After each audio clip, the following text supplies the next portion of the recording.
बिस्मिल्लाहिर्रहमानिर्रहीम अस्सलाम वालेकुम दोस्तों उम्मीद लरम چې تاسو بروک جوړ او خوشاله وي او ژوند په مسوک په دوستانو چرڅه دي پړنګونه ډیره زیاته افسوسناک او دردناک واقعیا مخته شوې ده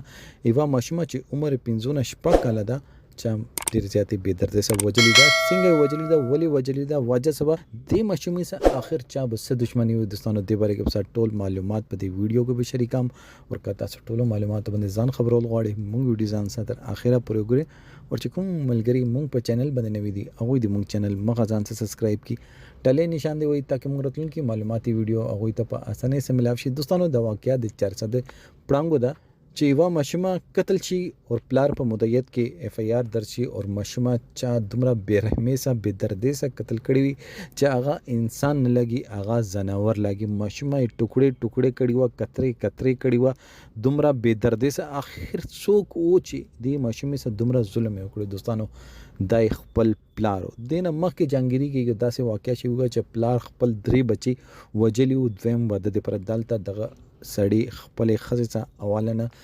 داسې تعلقات او نو خو د خلکلی خلکو ته د پیغور جوړ کړ پیغور داسې چیز د پیغور د لاسه مردان کې یو الګ خپل وندار او یو ورور خپل خور وجلی و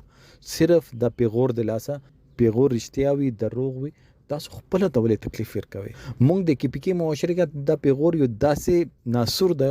یو داسې چیز ده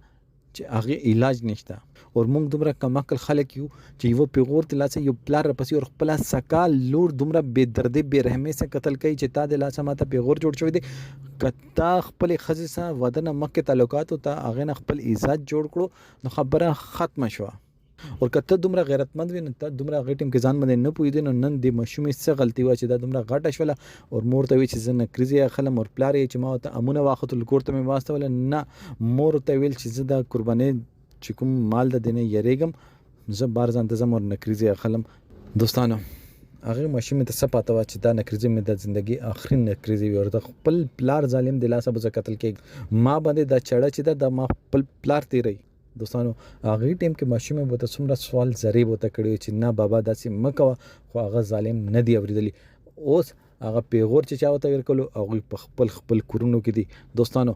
زه وزیر اعلی ته زه حکومت ته درخواست کول غواړم دا چې چاوته پیغور کړی دی د پیغور د لاسه ډیر کلی وران شوی ډیر کورونه ډیر خاندانونه وران شوی دي ورک شوی دي هغه ته کړی سزا ورکړي چې هغه ته د معاشري ادب پته ولګي د معاشري کې ادب سبو څنګه اوسېږي او خپل کار سبو کار څنګه لري دوستانو د باره کې تاسو سره د کمنټ سیکشن کې